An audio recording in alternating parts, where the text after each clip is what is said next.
Well, good evening and welcome to the Cup Match Presidents live show here on IslandStats.com. I'm your host, Earl Baisden.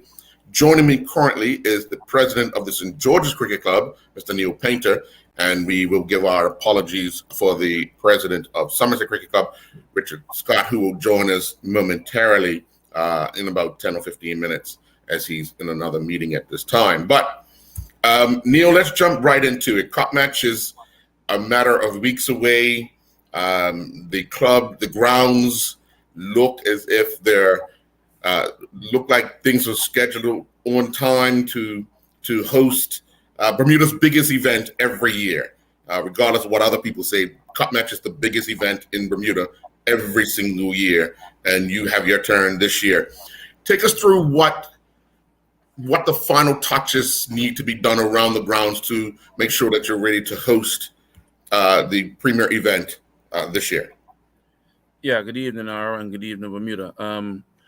Basically, everything's pretty much falling into order. The scaffolding is erected. They're starting to put the plywood down as of yesterday. Mainly what needs to be done right now is just once the plywood is down, we probably put the tarpaulins on the Monday before Cup Match. And that's only because of obviously weather. We don't want to put it up too soon. And the actual building itself, we had some major repairs done on the roof of our club. The inside of our club is painted, so we're just waiting for the roof works to finish, and then we can paint the club. So, in essence, it's the plywood, the inside of the club being painted. I mean, outside of the club being painted, as well as the tarpaulins. Yeah. Now we know we've had some monsoon weather over the last 2 or 3 months. Yeah. How has that affected or helped the grounds itself? It hasn't affected it much because we started in April doing our painting because we wanted to get ahead of the game. And had it not rained, we probably would have been a lot further. The building might have been done, but it has helped our facility and our grounds to look immaculate. The rain has come. The field looks green. It's plush. It's nice and soft. So the rain really hasn't affected us. And I think the reason why, because our chairman of grounds, Carlos Greaves, started much early because he wanted to get everything out of the way, because he told me himself, he said, Mr. Painter, on the Wednesday, I want you and I to be sitting off and relaxing and just getting ready for the first ball the next day. Right. Well, there's a lot of people when I posted that you and Richard was going to be on. My phone kept ringing. Ask this question, ask that question. Everybody knows that at this point in time, currently, or as we all know, coverage of the event. What is the latest, and can you give us an update on where we are falling short? I don't know if we want to say we're falling short. No. Yeah. We have, obviously, it's going to be on radio. That is basically confirmed. As far as television is concerned, as it stands now, because obviously certain things have to be done prior to that, it will not be on television. But I can assure you that we are looking at some other avenues to ensuring that if it's not on television, we're going to at least be streaming it. So we're looking at those avenues. As nothing is confirmed yet, we have some meetings tomorrow. And I just want to say this publicly. St. George's Cricket Club is not in the business of production. Right. We don't produce TV shows. We don't produce anything. The only thing our job is to ensure that the event goes off successfully from a safety point of view and a sporting point of view. If anyone wishes to broadcast it, whether it be by radio, streaming, or TV, their job is to put something together. So I would just say that we would like to see it so that people can watch it. I've been misquoted, or I should say people have reported things that they have supposedly heard. Okay? Neil Painter did not say he does not want it on television. We would like the masses to be able to watch this game. And let me be very perfectly clear. I want people coming to the grounds. You know what I mean? Because it's when I heard people say, "Are you coming Cup Match?" Nah, I just watch it on TV. Okay, it's no problem. But sometimes that comes at a cost. everyone else pays $25 to come to the grounds or $15. If you're going to be watching on television, there should be some cost. But we really want to bring it to everyone to have the opportunity to watch Cup Match. St. George Cricket Club is not about not allowing people to watch Cup Match. We want it to be there. Well, I mean, when obviously when that all surfaced, everybody went to the what about the sick and the shutty and what about the elderly that can't come to the game? Yes. What do you say in that regard? What I would say is going to be twofold. I can appreciate those comments, because that's who the individuals who we want to bring it to, the sick and the shut-in, those who may have some problems with mobility, and obviously elderly coming out in this heat now, the way this heat is now, it's although we have the best facility when it comes to air conditioning upstairs, and I'll say that bar none, but elderly coming out in this heat, particularly for the whole day, it's going to be treacherous for them. So we really want to bring it to those individuals, and I don't know if I can say any more about that. But at the end of the day, I want them to know St. George's Cricket Club and Somerset Cricket Club are not in the business of producing television shows. Sure. So let me ask you. Let's kind of lay this on the table. How early would you have liked the proposals to be able to produce Cup Match on television? How early would you have liked that, or how early do you start negotiating that? Well, one thing that is known, our deadlines usually for all applications or RFPs when it comes to our concessionaires, our viewing spots, or anything, even field painting, whatever, is usually mid-March, depending on what that Friday is. I believe this year, I want to say is either the 13th or the 16th. I can't really recall. But there are some entities that step up to the plate early and have discussions about, because they know Cup Match after it leaves Somerset, it's in St. George's. After it leaves St. George's, it's in Somerset. So if I own a business and I want to be a part of this event, I know that I'm going to step up early. I'm not going to wait for the information to come out whether I want to do it or not. So I would say as early as possible. And if I'm a business and I know that I need a 6-month window, then maybe I need to come to the table within that 6-month window and say, well, you know what, this is what we need and this is how we're going to put it on. So, we have a date that we would like to know, but also if you're doing that, you should have a date that you want to know when it best fits you. Would you say, because clearly we keep going down this road where we have at the last minute, we're trying to secure coverage for the viewers. Radio takes care of itself, but for the viewing public, do you think it's by design that these organizations wait to the last minute and then kind of wait and get public outcry to get what they're really looking for? I don't know if that's the case, but history will sort of support that. Yeah. And I'll go back to 2005. Traditionally, obviously, ZBM has televised Cup Match from the time when we used to do the last 2 hours to we done the whole production. And I remember in 2005, and prior to 2005, those entities came on very late in the day, or just assumed that because this is Neil Painter's show, Neil Painter's production, and he's always done it, then Neil Painter's always going to do it. And I'm not talking about the presidency. I'm talking about producing Cup Match. Right. And in 2005, another entity came on board and decided to place a bid. And we hadn't heard from the other entity. And we decided to go with them. And an individual came to my job and was like, how could I do this? Because we've always done it. They said, well, they put a bid in. You guys didn't. So we went with them. And it is what it is. It's a free market, when it comes to bidding for these things. And I was called a few names and whatnot. But it is what it is.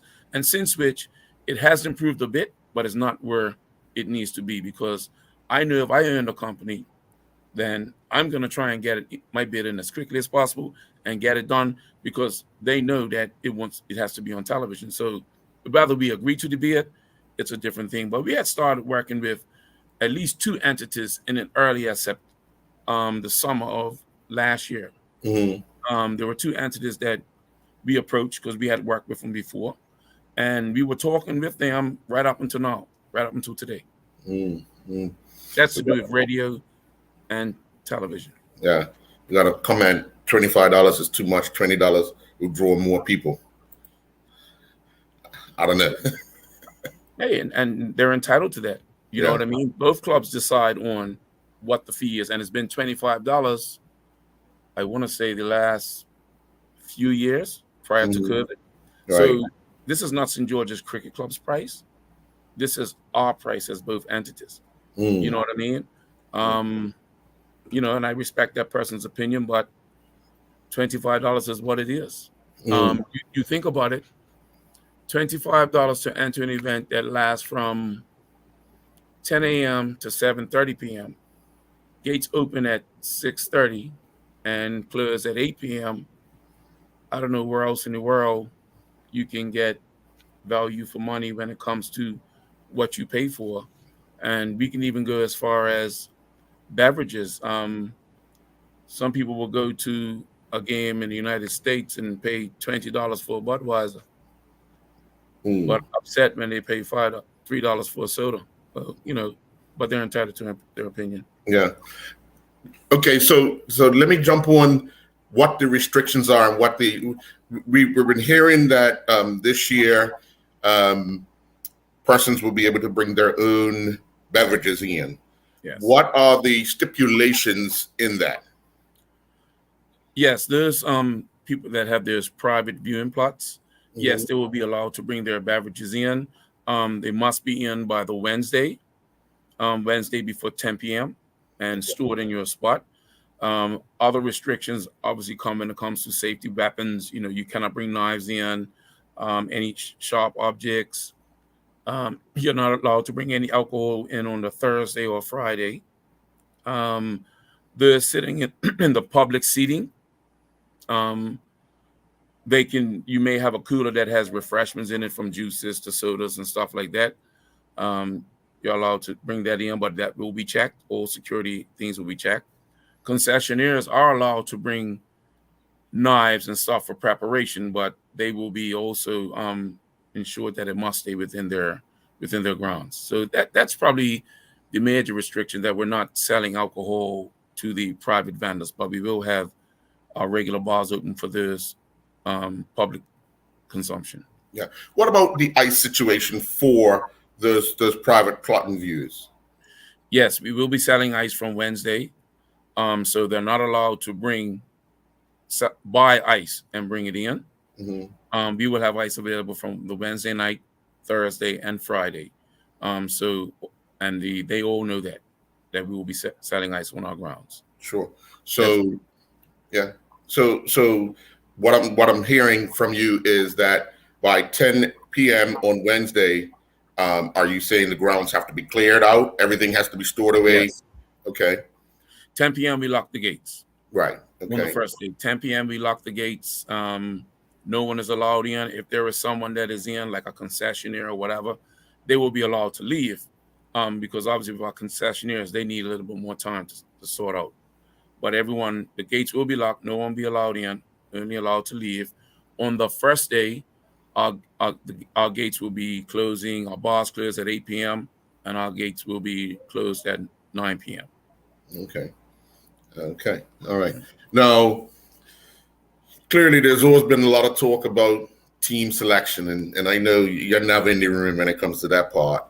But let's talk about the last few years where it's been a struggle for St. George's. It's been a struggle in the games, and they haven't been able to wrestle this cup away from Somerset. What do you think, as the president, what do you think it's going to take this year to change that fortune? Before I answer that question, I just want to make it perfectly clear, as far as it's just the private persons that can bring alcohol in. If you are sitting in the public seating, you will not be allowed to bring alcohol into the grounds. But they can bring juices. Yes. Juices and sodas. Okay. Yeah. All right. Cool. All right. Now, in reference to the team selection, I know across this island, they think that I picked the team. I don't pick the team. But our selection committee, has to look at ways. And I think the thing is that it comes down to, you know, as far as the coaching staff and how they prepare this team. I mean, this year, I'll be honest with you, there's a different vibe in St. George's. I look out there right now, it's about 35 to 40 players outside training for Cup Match. And I think it's a mindset, because when I look at both teams, I don't think there's much different in talent. I just feel that Thomas's team has been together a lot longer than the St. George's team. I think the issue that we have had, and I've said this publicly and I'll say it tonight, since 2013, but we lost in 2012. In 2013, our selectors made a choice to bring in some young players and development. Then they made the choice the following year to drop them. And we have been changing our team too many times since 2013, which hasn't allowed us to get a nucleus of players. Some said have their nucleus. And I would say their nucleus is aging, and they would have to work out how they're going to bring younger players in to sort of blend with their senior players. But that has been our issue, is that we've been chopping and changing too much. And we haven't had no cohesion within our teams. Talent-wise, we're on par. But as far as the team concept, and I think our coach, Mr. Clay Smith, has recognized that. And I think there's going to be a change in that mindset. And whatever team that I believe they picked this year, I think is going to be a team that's going to take us to the future. Okay. All right. Well, we're going to take a quick commercial break, and hopefully during the commercial break, we'll be joined by the Somerset Cricket Club president, Mr. Richard Scott. We'll be right back.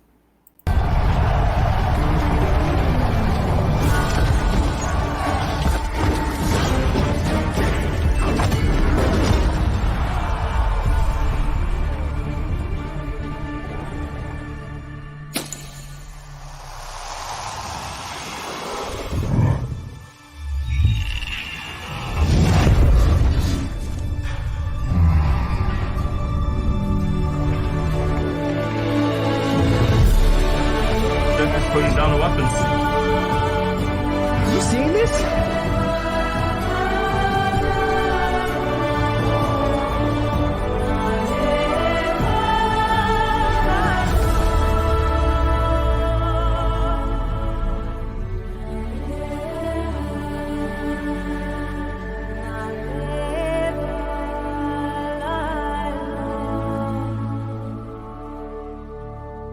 John Barrett & Son is bringing us something fresh and exciting for the new year.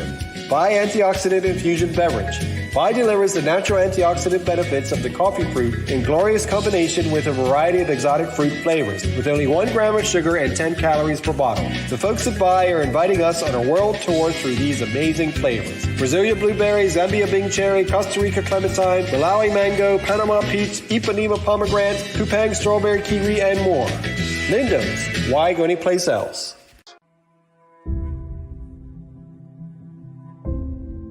I'm also thankful and grateful because my greatest value of my life is my legacy. But why I do it? I feel supposed to do it. I was put here to be here, to do what I'm doing right now. Once I see somebody moving, it's the greatest joy for me. There's a little person being born. I am thankful that people have given me the trust, for me to empower them, from my players to my family to friends.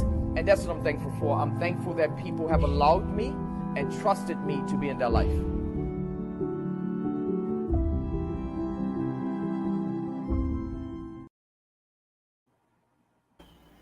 And welcome back. We are not yet joined by the Somerset president, Mr. Richard Scott. But Neil, there's been a growing concern with players over the past few weeks with the 50-over knockout.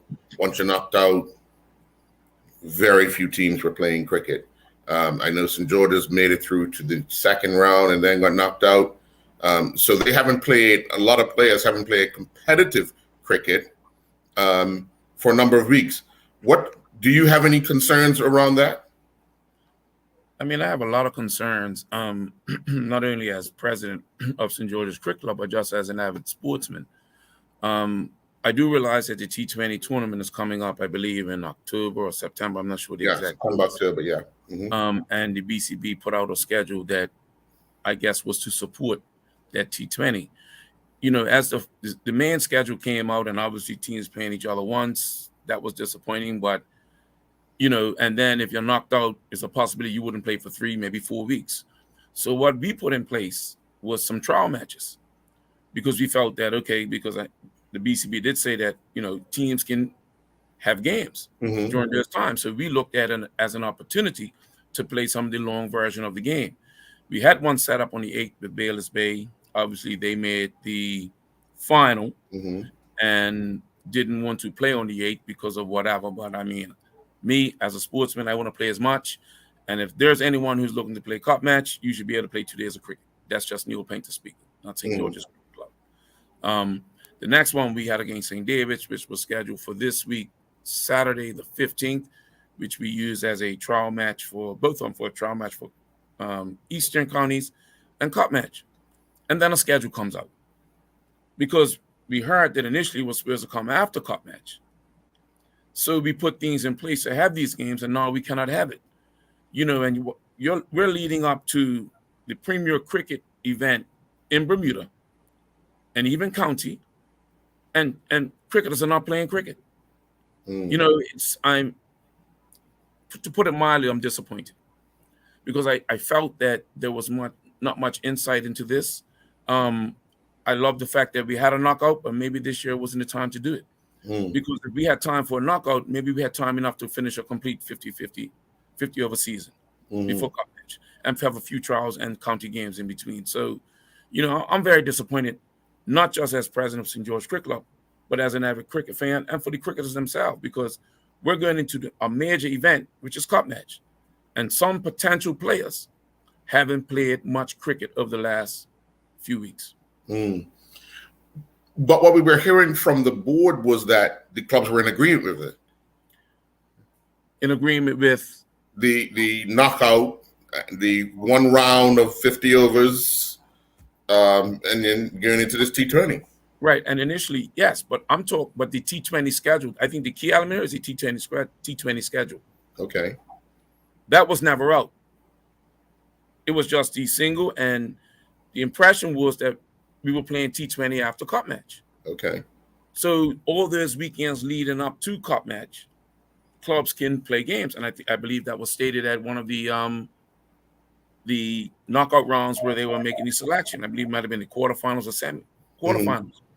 And I believe they were asked the question. They said, well, you know, clubs can have games. So we did that. Only to find out that T20 is starting next week, Saturday and Sunday.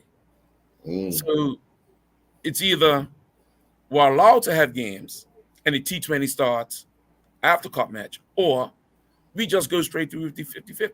You got me? Yeah. I think that's where the issue is. Right. Teams wanted to play games, but we can't because, and I don't know why we can't have a full schedule at the beginning of the season. I don't know why. Right. I don't know why BFA have their season for the whole season. Right. The only thing, and even when it comes to the FA Cup, they have days that the FA Cup is going to be played. So why couldn't we have a full schedule, a 50-over schedule, a knockout schedule, and a T20 schedule? Yeah. And we as clubs, we've always told to prepare, think ahead. We done that as a club. Apparently, some others didn't. Okay. We were joined by the president of Somerset Cricket Club. He seems to have disappeared. Hopefully he can get back online. So where does, I mean, clearly now it only leaves you the final trial match, something that Somerset has been doing for the last few years. You know, just having talks with Somerset coach Jeff, he was like, yeah, we're just going to have this one. Now you find yourself just having one. Years ago, we used to have the Coway Memorial. That was against Bayless Bay. The Turkey was against St. David's. Turkey Bonds was against St. David's. And then we had other matches. So are you looking, or should the clubs be looking to ensure that the cricket board know those dates when they're doing the schedule? I would say yes, but I would always say this is what has traditionally we've had a full schedule. Mm-hmm. And then we look at where Western Counties is, where Eastern County is, where Central County is, and we pick dates that's not happening. Right. And that's where we put our, I'm talking about St. George. Mm-hmm. Because like you said, some always only have one trial. Right. We've had 2 trials for the last few years. Mm-hmm. This will be the first time we've had 3 because Bayless Bay was on board. Right. You know what I mean? So we can say that we won those 3 trials. But how is that going to improve the fact that we only have half a schedule coming out every year? Mm. You got me? So just don't put it back on the clubs. Right. I'm not don't put that back on the clubs. Mm. We looked at the schedule and then we said we'll work around the schedule. Now you're telling me, okay, give you those dates and you want to work around us? Now, I don't mind that. I'll give you those dates, but I can guarantee you everyone will be changed except for the last trial. Mm. Mm. Well, first of all, good evening, Mr. President, Somerset Cricket Club, Richard Scott. How are you this evening? Good evening, sir. Wonderful. How about yourself? Good to I'm see hanging my in. mate, President Painter, again, twice for the day. You guys will be roommates pretty soon. You see. But Richard, this year you get the opportunity to be the guest at Wellington Oval. But take us through, clearly work behind the scenes for next year has already started. Would that be a correct kind of statement? Absolutely.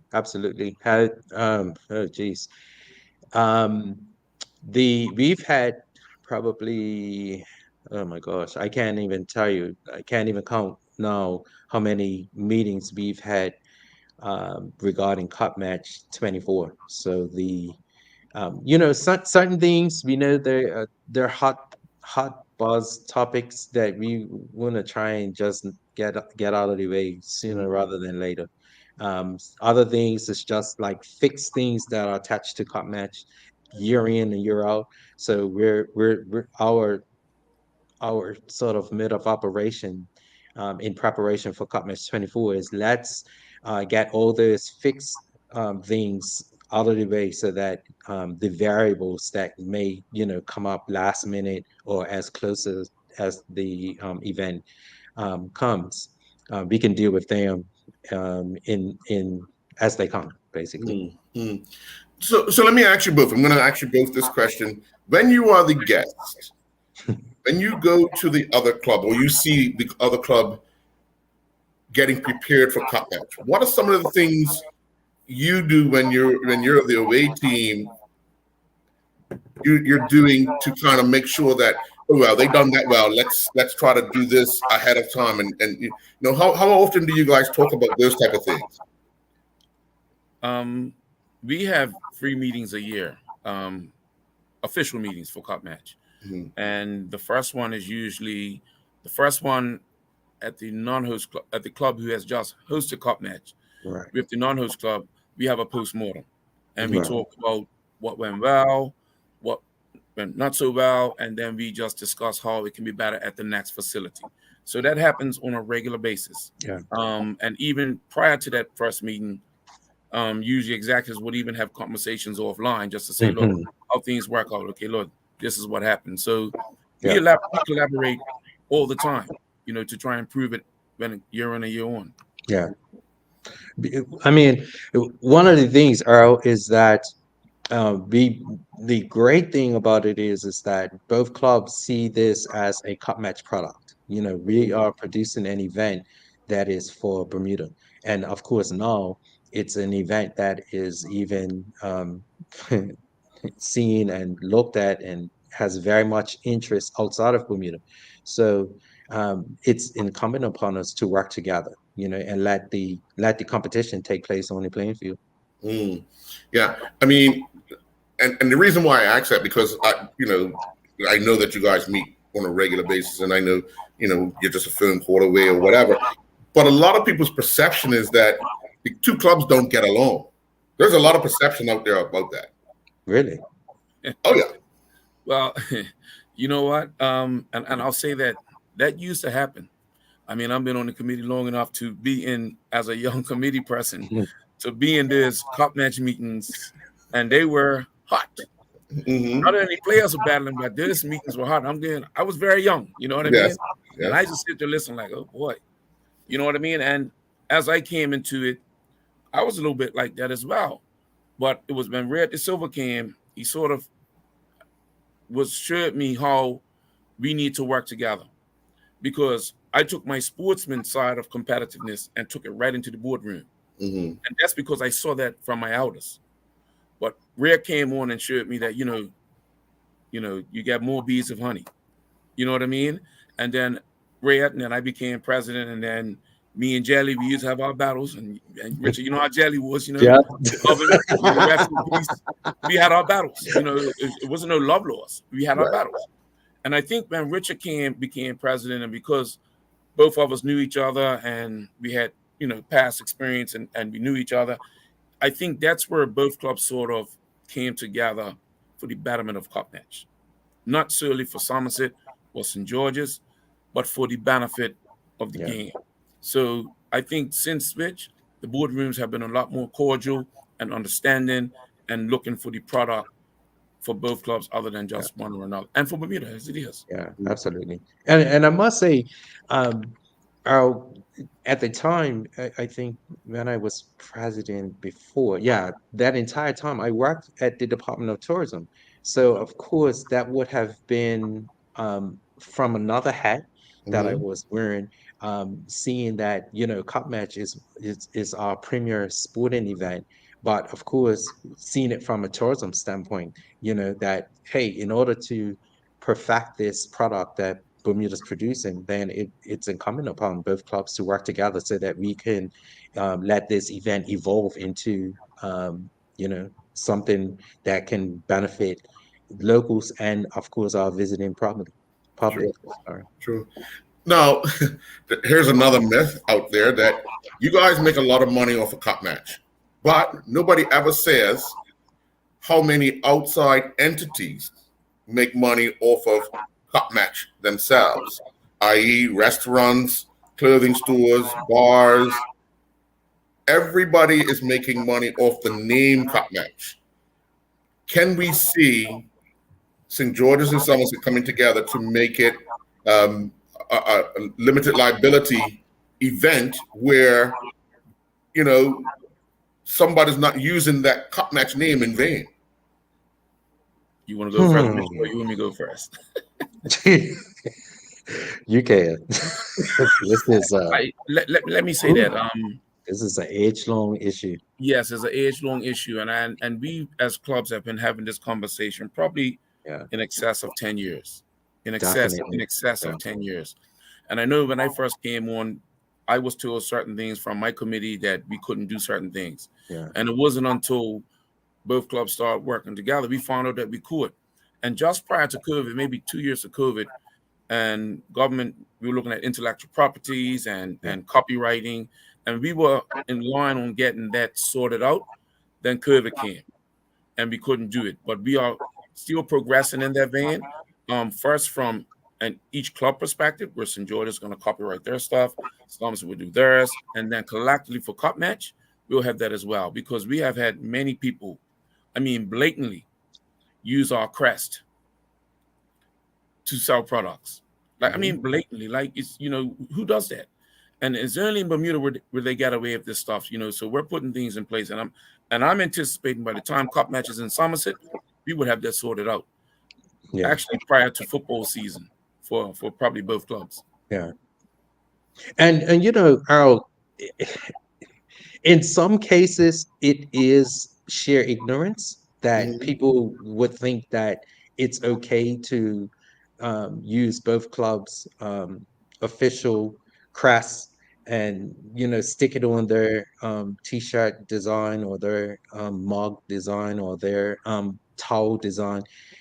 But in some cases, it's it's blatant disrespect. Mhm. They feel like, well, I don't have to. Now, I know one of the things that our experience has been of late is that people are actually reaching out. People have been reaching out to say, look, I'm going to be producing this and that. And I'm like, well, just know the minute you stick our crest on it, you have to have a conversation with us. I'm appreciative of the fact that you are reaching out. At this point today, when I'm having that conversation with them, I'm like, look, if you use Somerset and St. George's, there's really nothing we could do right now. But the minute you stick that crest on it, the game changes. But the point I'm making is that I believe more and more people are becoming aware from situations like tonight, even how we're talking about it, because I'm sure there's probably someone listening who are like, oh wow, I didn't realize that I needed to get the permission of the clubs. Yeah. You know? Which is something vital, because like I said, you would see your crest, and if there's going to come a time that somebody's going to use that in a way that you don't want to be associated with, yes, then what? Where are you now? Exactly. And see, that's the other side, because everything's all fine and dandy until you run into trouble, and then all of a sudden it's the club's problem. It's not. It's no longer mine. Oh, it was okay for you to make money off of it, but now that it's causing you a bit of trouble, now you want to cast that responsibility all on both clubs, and it's like, come on, guys, Right. But I believe it's just a matter of information, and it's just like the other myth that about how much money the clubs make during cup match. There is it's interesting, because there's a difference between making a profit and then having a lot of income, because sometimes you could have a lot of income, but guess what, you got a lot of expenses too. You could make, you could have $100 million come in, but if you got expensive of 115 million, then you didn't have any net profit. You had a loss.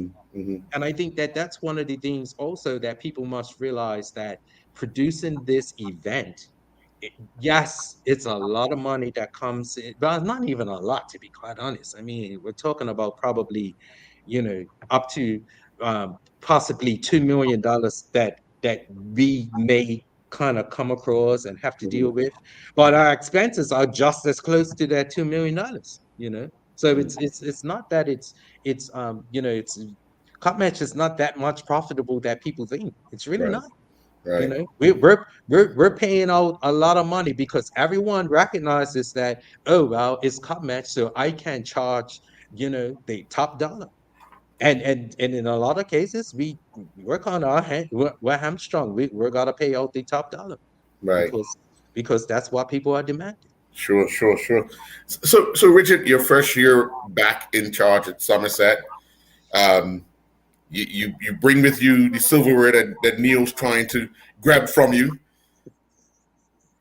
Emotion wise, as the president, you're coming with something that you've held for 10 years now. How are you feeling about this year's match? Oh, I'm feeling very positive, as I should. Even when we didn't have the cup, I'm a sports person. I'm a sportsman. I'm the whole thing is, like I shared with I believe on Ian Rollins' show the other day. Somerset's coming to Wellington to not to retain the cup in the sense of, well, we'll settle for a draw. We're coming to Wellington to win the match and to take the trophy back with us. The end. That we're sports people. That's what sportsmen do. We don't go on the field not trying not to lose. We're going on the field to win. And that's my DNA. That's who I am. Sure. Neil, you guys battled on the football field for years. Your battle boardroom for years. His back. What you whispering in his ear Thursday morning? I know you got something to say. I think Somerset brought them back because they were scared. But I don't blame them. But no, on a serious note, I mean, like I said, I only hope that the players on both teams will quit themselves, man, because like they're on show, and this is our premier event, sporting event in Bermuda, and I think if they have the appreciation of it, and the respect of it, and the understanding that they are athletes and they are some of our premier athletes, and I think it's only going to do better for the sport and the event himself, you know. And I get upset when I see players don't take this game seriously, or don't even, and I think that only came from because a lot of them didn't really understand what this game's about, and not the game of cricket. I'm talking about what this event is about, what is in celebration of. So how you conduct yourself, how you acquit yourself, you know, how you move around the stadium or whichever place it is.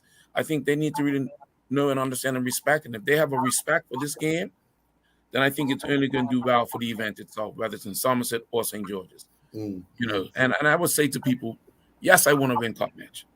As a sportsman, I want to win every year. But if either club puts on an event and it's successful for the club itself and Bermuda, then I'm happy. And it took a lot of years for me to feel that way. You know, because as a sportsman, you just want to win at all costs. That's only field. But we must come together off the field to ensure that the event sustains itself for another 130 years. You know. Sure. Let's talk a little bit about permanent structures. Each year, for the last number of years, both clubs have gone with the scaffolding. Permanent structure. Where can we move and possibly see ourselves with permanent structure at both grounds over the next, let's say, 10 years?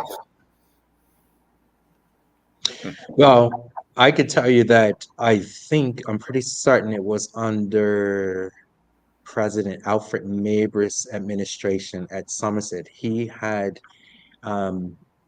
some architectural work done to outline permanent structure at Somerset.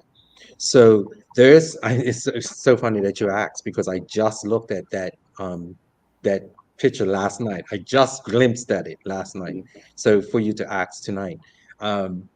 So it's something that we've discussed as a club. Of course, it's some that's for it, some that's not. That's life. You're always going to have the those who are in favor and those who are against.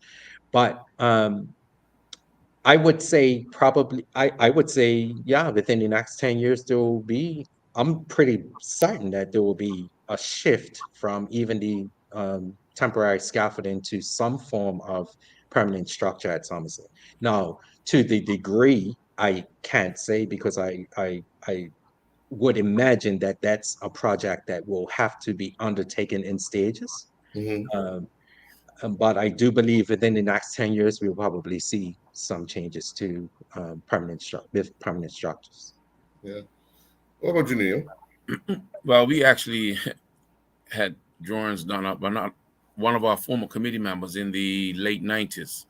That's when Red De Silva's president actually paid for some drawings to be done for some permanent seating. It was almost like stadium seating that had booths on the top of them, and also underneath them was concession booths. So we actually have a blueprint already. Obviously, with architectural and as planning moves on, things may change, but that is something that we looked into over 20 years ago. You know, it didn't come to fruition for many reasons. But I would say there will be some permanent structure, but bearing in mind our facilities, and obviously we're amateur, you know what I mean? Yeah. And when it comes to cup match, we don't want to take away from that element of the togetherness. And I'm not saying it's going to be scaffolding, because it could be something different. Right. But we have to ensure that side of it, because what we don't want is cup match is a stadium, i.e. say like Manchester United Stadium, a football stadium, where people are sitting like that and the game's going on, and I can't walk over to my mate's camp and have an orange juice or a drink real. So, you know, we have to look at balancing those areas. You know what I mean? And that was our pushback to same thing, because that there's permanent structures had the individual bucket seats. Yes. Yeah. But we have a shell already with the scaffolding. If we do the permanent structures the way the scaffolding is situated, I think that can kind of work because you have, well, let's talk about up Somerset because you have the second level, people walk in the back. So you'd be high enough that people can still drive down the backside there. Yeah. You know what I mean? The way it's structured, if it's a structure thing. So, I mean, it's just got to be creative.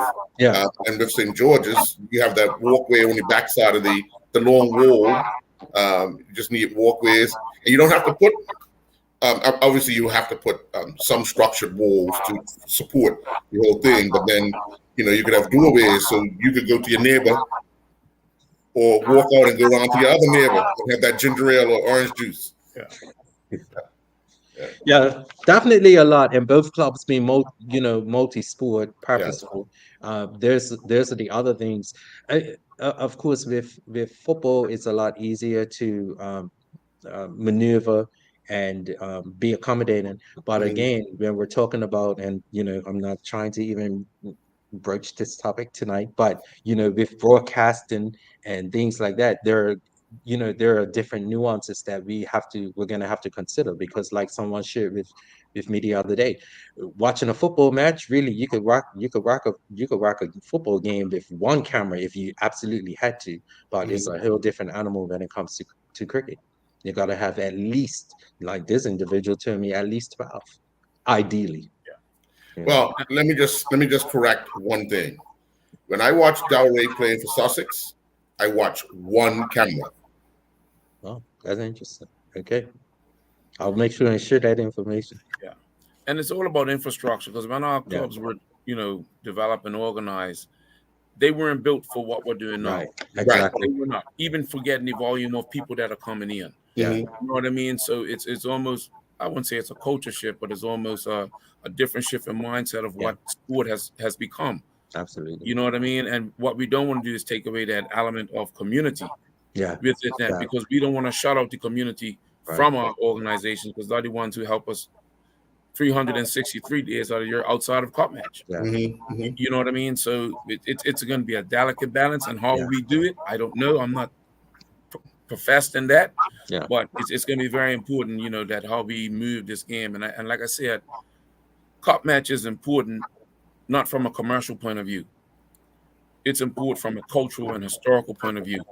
And we have to ensure that we keep those elements of it, and also ensuring that our clubs benefit and can improve our facilities from year to year as we move forward in cup match. Yeah. Well, gentlemen, I personally want to say good luck to both of you. You don't mean that. What's that? You don't mean that. What do you mean? I don't mean that. You don't mean that. I'm for cup match. I'm for cup match. You don't mean that. I mean it's a happy panel. Hey, he better not mean that.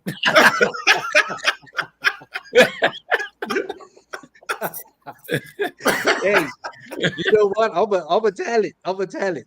Offline, you're always like, yup. You almost say gorgeous, man. So, yeah, you don't mean no good luck to both of us. And I'll take it. Thank you, sir. I'm gonna take it. Thank you, Mr. Benson. Thank you. I know one thing, Neil. We can't have powwow no more times before comments. They need to have that after. Because ever since I've been dancing down Sanders, it's been raining. And most of the Sanders people are full Somerset, so they knew.